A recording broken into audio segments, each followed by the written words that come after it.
Hello friends, नमस्कार friends. आज हम हल करने वाले हैं एक्सरसाइज 15.4 को। कल हमने देखेंगे ना तो 15.4 में ही पहला और दूसरा का ना सभी प्रश्न यहाँ पर सोल्व करवा दिए थे। आज आगे हम तीसरा और चौथा नंबर प्रश्न को यहाँ पर सोल्व करने वाले हैं। तो जो भी स्टूडेंट कल वाला वीडियो नहीं देखे हैं तो एक बार जाके जरूर से देखिएगा। प्लेलिस्ट में सभी वीडियोज आपको चैप्टर वाइज मिल जाएगी। तो चलिए हल करते हैं तीसरे को। देखेंगे तीसरा नंबर प्रश्न में क्या बोला गया है ना। एक बेलन का व्यास है 28 सेंटीमीटर और ऊंचाई है 20 सेंटीमीटर। तो बेलन का आयतन लीटर में ज्ञात कीजिए। यहाँ पर बताया गया है कि 1 लीटर बराबर ना 1000 सेंटीमीटर क्यूब होता है। अब पाई का मान भी दे दिया गया है कि आपको यहाँ पर 22/7 लेना है। ठीक है। तो समझिए बेलन का व्यास कितना है 28 सेंटीमीटर। व्यास यानी कि डायमीटर है 28 सेंटीमीटर। हमने आपको कल भी बताया था कि अगर त्रिज्या निकालना है ना तो व्यास का आधा होता है /2। यानी 28 है, 2 से भागा दे देंगे तो 14 सेंटीमीटर हमारा यहाँ पर रेडियस यानी कि त्रिज्या निकल करके आ जाएगा। और ऊंचाई कितना है 20 सेंटीमीटर। ठीक है। तो बेलन का आयतन बराबर फार्मूला कल बताए थे ना, लिख लीजिए। बेलन का आयतन बराबर फार्मूला πr², इसको ध्यान में रखिएगा। ठीक है। तो हो जाएगा यहाँ पर। अच्छा, पाई का मान तो बोला गया 22/7 लेना है तो 22/7 ले लेंगे। r², r तो 14 है तो 14 × 14। h 20 है तो 20। 7 दूनी का 14 कट जाएगा। अब देखेंगे 22 दूनी का 44। अच्छा, आप जानते हैं क्या करते हैं, सभी को फ्रेंड्स पहले हम गुना कर लेते हैं। ठीक है, उसके बाद बताते हैं कि कितना आ रहा है। देखेंगे 12,320 सेंटीमीटर क्यूब यहाँ पर आ रहा है गुना करने पर। अच्छा, लीटर में बदलना है, यहाँ लिख लेते हैं लीटर में। 12,320 लीटर में बदलेंगे तो 1,000 से भागा, 3 जीरो तो 3 अंक के बाद दशमलव, तो 12.32, क्योंकि दशमलव के बाद जीरो का महत्व नहीं रहता है तो इतना लीटर आंसर आ जाएगा। देखेंगे आप ही के बुक में दिया गया 1 लीटर बराबर 1,000 सेंटीमीटर क्यूब होता है, तो उसी के आधार पर यहाँ पर बदलेंगे। अब चाहें तो ऐसे करके क्वेश्चन में लिख सकते हैं कि 1 लीटर बराबर 1,000 सेंटीमीटर क्यूब। ठीक है। चलिए आगे बढ़ेंगे, देखते हैं चौथे को। चौथा में है ना, एक ऐसे बेलन की ऊंचाई ज्ञात कीजिए जिसका आयतन 1.54 मीटर क्यूब है और जिसके आधार का व्यास 140 सेंटीमीटर है। देखेंगे हम शॉर्ट में लिख दें भी, यानी वॉल्यूम आयतन कितना है 1.54 मीटर क्यूब। आधार का व्यास डी कितना है 140 सेंटीमीटर। अच्छा, अगर हम इसको फ्रेंड्स आर निकालें तो त्रिज्या, तो इसका आधा हो जाएगा 70 सेंटीमीटर। एक बात और देखेंगे, ये मीटर में है ये सेंटीमीटर में है, तो 100 से इसको भागा देंगे तो 2 अंक के बाद दशमलव लग जाएगा ताकि 0.7 ये हमारा किस चीज़ में आ जाए, तब मीटर में। ठीक है। बेलन का आयतन फार्मूला क्या हो जाएगा πr²। पाई का मान 22/7। r², आर क्या है 0.7। स्क्वायर का मतलब होता है ना कि एक चीज़ को दो बार लिख सकते हैं आप। तो 0.7 गुने 0.7। ठीक है। r², एच देखेंगे। अच्छा, यहाँ पर एच नहीं, एच निकालना है, आयतन दिया गया है 1.54 मीटर, तो इसके सामने लिखेंगे 1.54 मीटर। ठीक है। दशमलव घटाएंगे तो नीचे 2 जीरो, ये भी दशमलव घटाएंगे तो 1 जीरो इसका और 1 जीरो इसका, तो नीचे से नीचे काट सकते, ऊपर से ऊपर काट सकते हैं। देखेंगे 22×7 = 54 से 7 से 7 हमारा ये कट जाएगा। ठीक है। ये 7 से ये 7 कट जाएगा ऊपर नीचे, तो समझिए कुछ बचा ही नहीं है, तो एच बराबर क्या लिखेंगे, कुछ नहीं बचा है, तो एच बराबर यहाँ पर आ जाएगा 1 मीटर। कुछ नहीं बचा तो एक तो बचा है ना, एक इधर भी होगा, गुना करके तो एक आएगा ही। तो इस प्रकार से हमारा चौथा नंबर भी हल हो जाता है। अब चलिए फ्रेंड्स अगले पेज पर देखेंगे। अगले पेज पर आ चुके हैं 5वें नंबर प्रश्न पर। 5वां में क्या बोला गया है, एक दूध का टैंक बेलन के आकार का है जिसका त्रिज्या 1.5 मीटर है और लंबाई 7 मीटर है। इस टैंक में भरे जा सकने वाले दूध की मात्रा लीटर में ज्ञात कीजिए।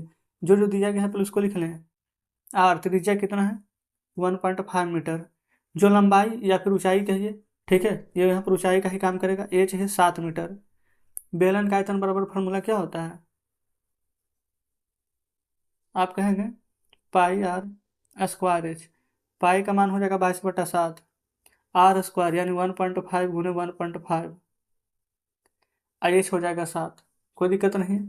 ये 7 से फिर हमारा ये 7 कट जाएगा, 22 गुने 1.5 गुने 1.5 कर दें। अच्छा, 15 का स्क्वायर तो वैसे भी 225 होता है, 225 में 22 से गुना करेंगे, यहाँ पर 49.5 डायरेक्ट लिखिए, क्योंकि यहाँ पर एक जीरो भी आएगा और आगे गुना करेंगे तो।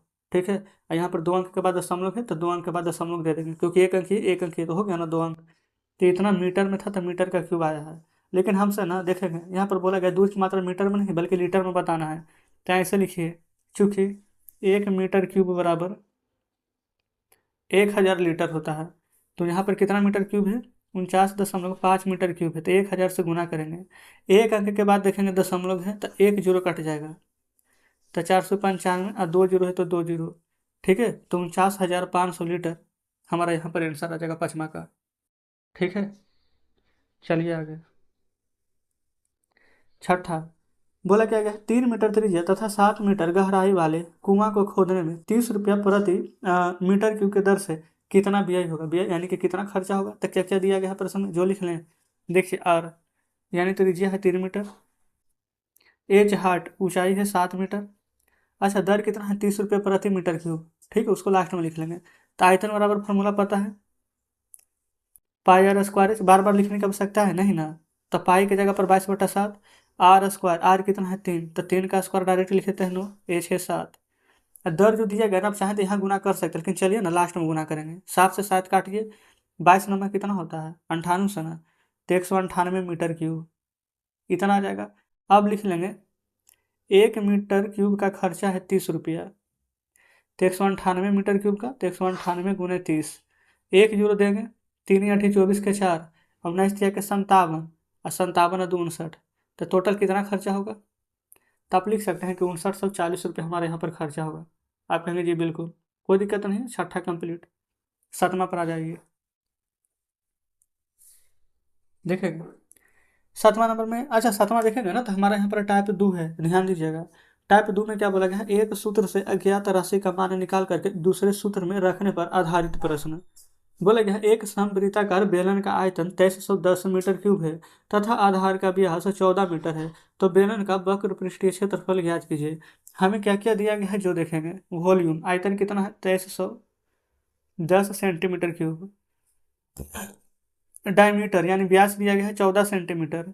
तो हमसे फ्रेंड्स अगर त्रिज्या पूछे तो क्या करेंगे? आर बराबर व्यास का आधा त्रिज्या होता है ना, तो 14 का आधा 7 सेंटीमीटर त्रिज्या आ जाएगा। ठीक है।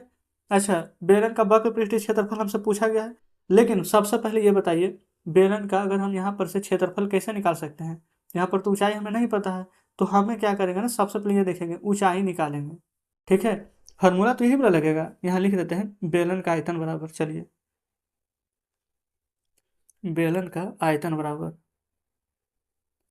पाई आर स्क्वायर एच। देखेंगे आयतन यहाँ पर है ना 2310, तो आयतन के सामने 2310 रखेंगे, पाई का मान 22/7 हो जाएगा। आर का स्क्वायर, आर तो 7 × 7 लिख सकते हैं, और ऊंचाई नहीं पता है, तो यहाँ से हमारा ऊंचाई निकल जाएगा। ठीक है, जैसे ही ऊंचाई निकल जाएगा तो बेलन का वक्र पृष्ठीय क्षेत्रफल बोला गया, जिसका फॉर्मूला होता है 2πr, तो वहाँ निकाल लेंगे। देखिएगा कैसे, पहले एक साथ से ये साथ हमारा कट जाएगा, कोई दिक्कत नहीं है। यहाँ देखेंगे 7 से कटेगा, 7, हाँ जी कट जाएगा। देखिए 7 × 21, 22 23, फिर 7 × 21, और जीरो है तो जीरो। 22 से इसको काट सकते हैं, 22 से कम 22, 11, 22 × 5 = 110, हाँ जी कट जाएगा। तो हमारे यहाँ पर से एच देखेंगे निकल करके आ चुका है, ऊंचाई कितना? 15 सेंटीमीटर। अब हमसे क्या बोला है कि बेलन का वक्र पृष्ठीय क्षेत्रफल निकालना है। यहाँ लिखेंगे बेलन का वक्र पृष्ठीय क्षेत्रफल, बेलन का वक्र पृष्ठीय क्षेत्रफल क्या होता है? 2πr/h। तो 2, पाई का मान पता है 22/7, आर एच। अच्छा, अब आप कहेगा आर कहाँ है? तो आर देखिए ना, शुरू में है ना 7 सेंटीमीटर, एच कहाँ है? तो एच अभी ना निकालें, 15 सेंटीमीटर, और 7 से 7 कट जाएगा, है ना। अब आपस में गुना कर देंगे, 15×2 = 30, अब 22×3 = 66, यानी कि 660 किस चीज़ में आ जाएगा? सेंटीमीटर में। हम क्या निकाल रहे हैं? क्षेत्रफल, तो क्या आ जाएगा? स्क्वायर। तो ये हमारा फ्रेंड्स यहाँ पर आंसर हो जाएगा। आप खुद देखेंगे, आप बताएंगे क्या यहाँ पर थोड़ा भी डाउट हुआ? कितना भी सिर्फ इस तरह से ना, मतलब कि उलट पुलट करके प्रश्न को दिया जाए, लेकिन अगर आपको फार्मूला बढ़िया से याद है तो प्रश्न बनाने में ना कोई भी कठिनाई नहीं होगी।